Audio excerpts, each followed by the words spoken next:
तर राज ठाकरे यांचे आरोप, त्याला छगन भुजबळांनी दिलेलं प्रत्युत्तर देत असताना छगन भुजबळांनी केलेले आरोप आणि त्याला आता राज ठाकरेंनी दिलेलं प्रत्युत्तर, असा हा कलगीतुरा दिवसेंदिवस रंगत चाललेला आपल्याला बघायला मिळतोय। प्रचाराला आता अवघा 1 तास उरलेला आहे आणि तरी सुद्धा हा कलगीतुरा रंगताना दिसतोय। पुन्हा एकदा आपण बघूया राज ठाकरे यांनी काय प्रत्युत्तर भुजबळांना दिलं।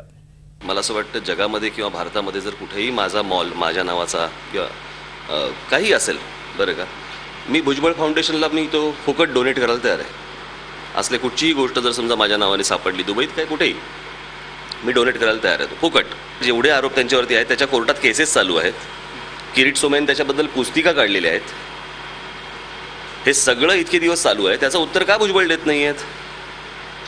मग त्या होणाऱ्या आरोपांबद्दल ते काही बोलत नाहीत आणि अशा वेळेला निवडणुकीच्या वेळेला असं दुसऱ्यांवरती काहीतरी आरोप करत बसायचे, ही चवताळण्याची लक्षणं असतात। आणि मला असं वाटतं की त्यांना जर असा कुठचाही मॉल दिसला तो त्यांनी मला न सांगता फुकट घेऊन टाकला तरी चालेल। झी 24 तास रहा एक पाऊल पुढे।